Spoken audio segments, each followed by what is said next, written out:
Ancelotti convocou dois jogadores que ninguém esperava, Ibañez e Gabriel Sara. Mas o que será que o treinador italiano viu neles? Eu analisei os dois e te falo, não seria nenhum absurdo se pelo menos um deles fosse titular na próxima data FIFA.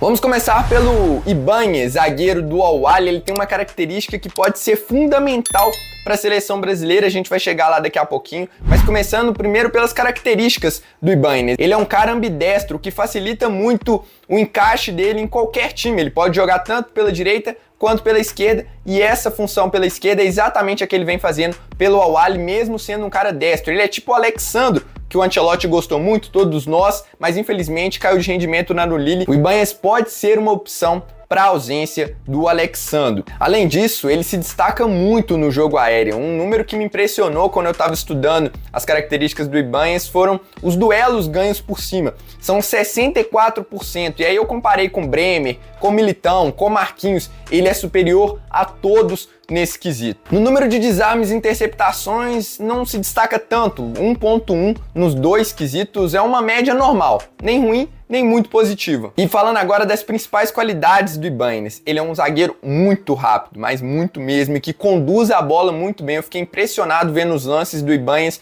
como que ele não tem medo de carregar essa bola para frente e arriscar mesmo, sendo um zagueiro que conduz e consegue sair desde lá de trás do meio de campo até a intermediária ofensiva para achar, às vezes até os pontas, quando ele tem mais liberdade. Ele também tem uma boa saída de bola, você vê muitos passes longos dele. É um cara que não é o melhor do mundo nesse sentido, longe disso, mas também não é um cara que não é duro, não sabe jogar defensivamente. É bem na característica dos zagueiros que a gente tem, com exceção do Marquinhos, que eu acho que tem um pouco mais de refino técnico, o Gabriel Magalhães, Bremer, são zagueiros que têm bom passe, mas também não se destacam prioritariamente por esse quesito. E além disso, o Ibañez entra também na categoria do Bremer e do Gabriel Magalhães. É mais um cara que pode ser uma boa opção na bola parada. Ele tem muitos gols na carreira, são 13 em 113 somente pelo Al-Ahly. Agora, nem tudo é perfeito. Obviamente, como todos os jogadores, o Ibañez tem alguns pontos negativos.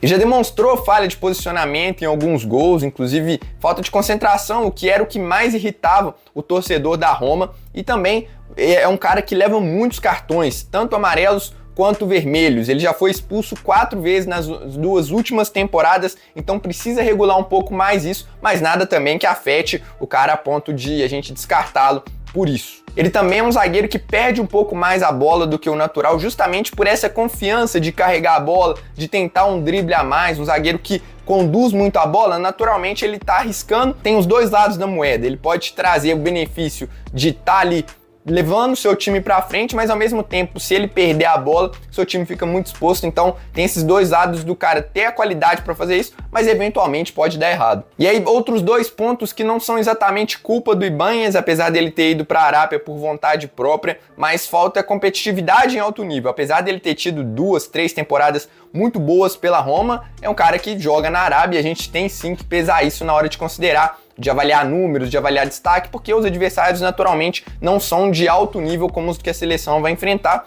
e além disso, falta um pouco de experiência com a camisa da seleção. Ele foi convocado pelo Tite e pelo Fernando Diniz, mas tem somente 3 jogos, sendo só um como titular pelo Brasil. Mas o que esperar do Ibañez na seleção brasileira? Ele foi convocado como zagueiro, mas eu acho que o grande trunfo do Ibañez, e que pode surpreender muita gente, menos você que está assistindo esse vídeo aqui, é que o Ibañez pode ser utilizado como um lateral direito. Ele já jogou 7 vezes na carreira, segundo o Transfermarkt, nessa posição. Não é um recorte muito grande, mas também não é muito mais do que o Militão, por exemplo, porque o Militão há muito tempo que ele não joga de lateral direito no clube, mas ele foi testado assim na seleção brasileira, porque lá na origem dele, lá no começo da carreira, ele jogou muitas vezes como lateral direito, principalmente no São Paulo. O Ibañez também pode fazer essa lateral direita e ele tem perfil, cara. Primeiro, não é um zagueiro absurdamente alto, que facilita um pouco para você marcar o ponto. Ele tem 1,85 m, para vocês terem noção, o Militão tem 1,86 m, ele tem 27 anos, o que é uma idade também que você ainda tá ali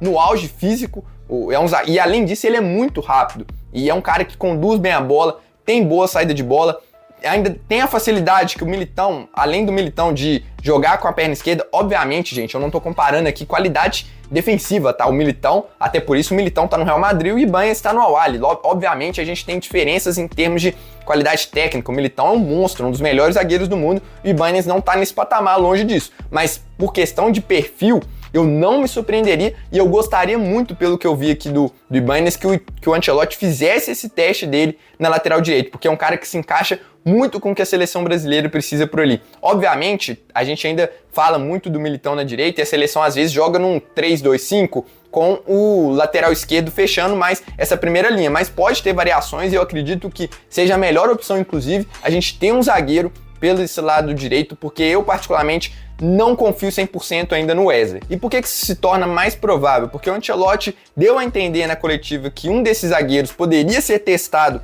nas laterais, e eu acho que quem tem mais perfil para isso é o Ibañez, e porque o Ancelotti também não é um cara que fica preso a posições de jogadores, tanto é que ele testou o Éder Militão como lateral direito, e no Real Madrid, em casos de necessidade, beleza, não foi porque ele quis, mas ele também não teve medo de mudar o Valverde de posição, de testar ele na lateral direita, de colocar o Tchouaméni como zagueiro, de colocar o Camavinga como lateral esquerdo. De novo, não foi por opção técnica, mas no momento de necessidade. E pode ser que a seleção apresente essa necessidade se ele entender que o lateral direito que a gente tem à disposição não esteja pronto o suficiente, não tem as características que o time precisa. E com isso, eu torço muito também para que o Ibañez se torne essa quinta opção ali na zaga, podendo ser o que o Danilo seria, né? Esse zagueiro que pode fazer tanto a lateral direita, pode fazer a zaga pela esquerda, pode ser, quem sabe, até um lateral esquerdo, por essa qualidade dele de jogar com a perna esquerda.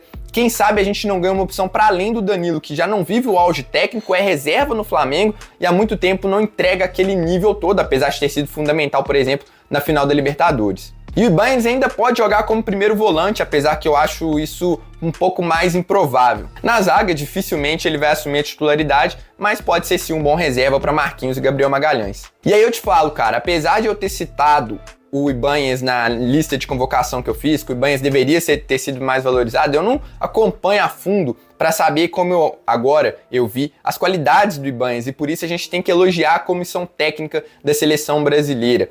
Eles têm feito um trabalho muito bom de garimpar alguns atletas que estão, entre aspas, escondidos, como foi o caso do Alexandro no Lille, agora com o Ibañez, com o Gabriel Sara. Então, parabéns à comissão técnica da seleção brasileira por achar esses caras e te falar. Eu fiz um certo coro na última, eu não coloquei o Ibañez na minha lista, mas eu falei que seria mais do que justo ele ser convocado. Talvez eu tenha pedido ele até pouco na seleção pelas características que ele pode entregar ao time do Carlo Ancelotti. E só para você saber um pouco, o Ibañez era um cara que estava escondido, mas que sempre se destacou. Ele jogou muito bem pelo Fluminense, foi vendido para a Atalanta e por lá não teve muito sucesso, mas depois foi para Roma, onde foi titular absoluto com o José Mourinho, ganhou a Conference League e foi vendido por 30 milhões de euros para o Al-Ahly em 2024. Então o Ibañez, apesar de estar escondido, entre aspas, lá na Arábia, ele também é um cara que já se provou em um contexto mais difícil, né? Sendo titular com um dos técnicos mais exigentes do mundo nesse quesito e também conquistando título e sendo importante num campeonato italiano. E antes de passar para o Gabriel Sara, se você está curtindo esse vídeo, deixa o like, que é muito importante, dá muito trabalho fazer esse tipo de conteúdo, a gente perde muito tempo pesquisando, vendo lances histórico, então é muito legal se você deixar o like. E se você é novo por aqui e gosta de análises estatísticas, curiosidades, histórias e principalmente seleção brasileira, fica o convite para você se inscrever. Vamos falar sobre o Gabriel Sara agora. Ele é um cara único nessa convocação e daqui a pouco você vai entender o porquê. Tem 1,77 m de altura, 26 anos, canhoto. E a principal qualidade do Gabriel Sara é a versatilidade e a qualidade do passe e da finalização. O Gabriel Sara é um cara que sempre procura o passe vertical, ele tá sempre olhando para frente, é um jogador muito importante na saída de bola do Galatasaray. Ele vem atuando principalmente como segundo volante, daqui a pouquinho eu vou falar dessas posições do Gabriel Sara, mas a posição que ele mais tem jogado é como segundo volante nessas últimas semanas e é fundamental nessa saída de bola, porque ele joga ao lado do Torreira e o Sara tem mais qualidade para sair jogando, tanto por baixo quanto por cima. Ele faz muito lançamento longo, muito. E ele é um cara parecido com o Andrei no sentido de, o Andrei é muito mais toque curto, ele não tem essa capacidade tão grande assim de sair jogando quanto o Gabriel Sara. Mas o Gabriel Sara, ele é um cara que não conduz tanto a bola, apesar de em alguns momentos a gente vai ver ele driblando, principalmente pela faixa de campo que ele ocupa. Pode ser que, por exemplo, quando ele jogava no Norwich, ele fizesse um pouco mais esse corredor, ele fazia um pouco mais esse corredor, ele poderia tentar um pouco mais de drible, agora não. Ele é um cara que solta um pouco mais a bola e talvez nesse sentido ele se aproxima um pouco do Bruno Guimarães, de ser um cara que lança muito, mas, e aí já fazendo uma diferença aqui, o Bruno conduz muito mais a bola do que o Gabriel Sara, e o Bruno também tem um passe, o último passe ali no terço final, tanto é que ele deu assistências pro Estevão, mais ou menos naquele ponto ali, o Gabriel Sara já não tem tanto essa visão de jogo, a parada dele é um pouco mais atrás. E para além dos passes, o Gabriel Sara tem uma característica importantíssima para um meio-campista, que é a finalização de fora da área. Tanto é que é um cara que faz muitos gols, tem 6 gols e 3 assistências na atual temporada, muitos em finalização de fora da área. É o cara da bola parada lá do Galatasaray, então quem cobre escanteio é ele, o que também é importante, porque na seleção brasileira a gente já tem armas ofensivas nesse sentido, né, de bola aérea, o Gabriel Magalhães, o Bremer, o Casemiro, entre outros, o Militão quando ele voltar também. É importante a gente ter opção para além do Bruno, para além do Rafinha, o Gabriel Sara também pode se tornar uma opção para ser esse cobrador de escanteios. Ou seja, o Gabriel é um box-to-box. O Diniz, Fernando Diniz, que treinou o Gabriel Sara lá no São Paulo, falou que ele é o cara mais completo que ele já comandou, e olha que o Diniz já trabalhou com muita gente boa. O Gabriel Sara, além de tudo isso, além de se destacar no Campeonato Turco, ele fez grandes jogos contra Juventus e Liverpool, se provando também em um cenário, em um contexto mais competitivo. Ele fez gols, deu assistências, foi eleito inclusive o melhor do jogo nessas partidas, ou entre os melhores. Agora, o Gabriel também tem pontos negativos. A gente vai falar um pouquinho sobre eles agora. O principal que eu vi, cara, é em termos de questão defensiva. O Gabriel não é um volante que vai sair para pressionar, para marcar, como é o Andrei, por exemplo. Acho que o Andrei tem muito mais essa característica de roubada de bola. O Gabriel não vai ser esse cara. Então, por isso, eu enxergo ele muito mais fazendo um terceiro meio-campista. Eu vou falar daqui a pouquinho sobre isso. O Gabriel também não é um cara de um jogo curto tão aprimorado assim. Vamos supor, pra gente fazer uma comparação aqui talvez com o Paquetá, que já tem...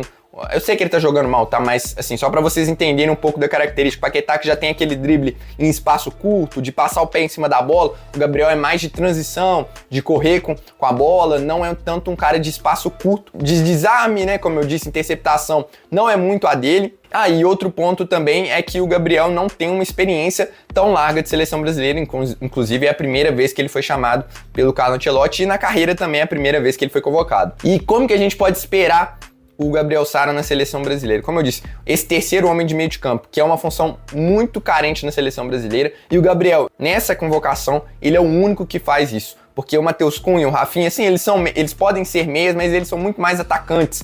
O Danilo, o Andrei, o Casemiro, o Fabinho, são muito mais ali da intermediária, de construção de jogo, do que de ser esse terceiro homem que vai agregar tanto na saída de bola, quanto na chegada ao ataque, que pode finalizar. Então o Gabriel Sara seria um encaixe muito bom, por exemplo, contra a Croácia, a gente testar o Casemiro como primeiro volante, ou o Fabinho, o Andrei e o Gabriel Sara, testando essa formação com 3 volantes, porque ainda não estou convencido de que a gente tem muitas possibilidades de conquistar a Copa do Mundo com 4 atacantes. Eu acho que pode ser o modelo base, mas a gente precisa ter a opção de jogar com 3 volantes se necessário, e eu acho que o Gabriel Sara se encaixa muito bem, podendo ser esse terceiro homem de meio de campo, sem ter essa obrigação de ser um segundo volante, que vai ter que dar mais cobertura, de dar mais pegada. Acho que ficaria muito descoberto o meio de campo com o Casemiro e Gabriel Sara, por exemplo, mas sendo essa terceira opção de meio de campo. Mas ele também é muito versátil, tá? Ele pode atuar, tanto é que no Norwich ele já jogou como meia pela esquerda, meia como pela direita. No Galatasaray, nessa temporada, ele já foi o meia, mais ali o camisa 10, mais construtor também, apesar de eu achar que ele não é esse cara do último passe, mas o Gabriel também pode fazer essa função. E o Sara, não é de agora que ele vem jogando bem, tá? Ele foi revelado pelo São Paulo, se destacou, foi vendido ao Norwich por 10 milhões de euros. Por lá, fez campanhas muito boas, inclusive sendo eleito para o time da temporada da 2ª divisão da Inglaterra, deixou o time com 21 gols e 17 assistências em 96 jogos e foi vendido ao Galatasaray por 18 milhões de euros lá em 2024. Por lá foi campeão turco, campeão da Copa da Turquia, e ele é especulado direto em clubes da Premier League, Fulham, Sunderland e até grandes times como o Manchester City e a Inter de Milão, mas o Galatasaray tá pedindo um valor um pouco mais salgado. Mas se ele for bem na seleção, se ele, por exemplo, for convocado para a Copa do Mundo, acho que dificilmente ele fica no Galatasaray na próxima temporada. E aí, só para ponderar aqui também, obviamente eu tô elogiando, tô falando as principais qualidades, mas não são caras que vão mudar o patamar da seleção brasileira, não é isso que eu estou dizendo, mas são caras que dentro das posições que eles podem fazer, podem se tornar opções muito boas. Um na lateral direita, sendo essa opção para o Éder Militão, que não é confiável em termos físicos. Quem sabe a gente encontra um outro zagueiro que pode atuar ali pela lateral direita, que tenha mais casca e que esteja num auge físico melhor do que o Danilo também, que para mim é a opção que o Ancelotti tem pensado mais nessa convocação, e o Gabriel Sara sendo esse terceiro homem de meio de campo, que simplesmente hoje a gente tem pouquíssimas opções. A gente vai citar caras que estão embaixo, infelizmente, o Paquetá, o Gerson, o Andréas Pereira poderia ser um nome. Eu gostaria de ter visto o Breno Bidon nessa função também, apesar de ser mais jovem e não ter chegado no nível de explodir no futebol europeu ainda, porque o teto dele é muito alto, mas eu acho que o Ancelotti acertou muito em convocar esses caras. Tem, claro, a falta de experiência, tanto é que eu pedi o Paquetá na última convocação pensando mais nesse lado, de não ver um terceiro meio-campista com essas características, mas eu acho que o Gabriel Sara, depois de estudar um pouco melhor, pode se encaixar completamente nesse sentido. Enfim, gostei muito dessas surpresas do Ancelotti, acho que eles garimparam muito bem e torço para ver eles, principalmente no jogo contra a Croácia, que é um jogo que a gente pode fazer um pouco mais de testes, ver o Ibanez ali na lateral direita, ver o Gabriel Sara como terceiro homem de meio de campo e deixa o time titular jogar contra a França, mas isso é papo para outro vídeo. Mas me conta aí, você gostou das convocações do Gabriel Sara e do Ibanez? Já conhecia? Não? Acha que faz sentido o que eu falei nesse vídeo? Comenta aí. Eu vou nessa, um abraço e até a próxima.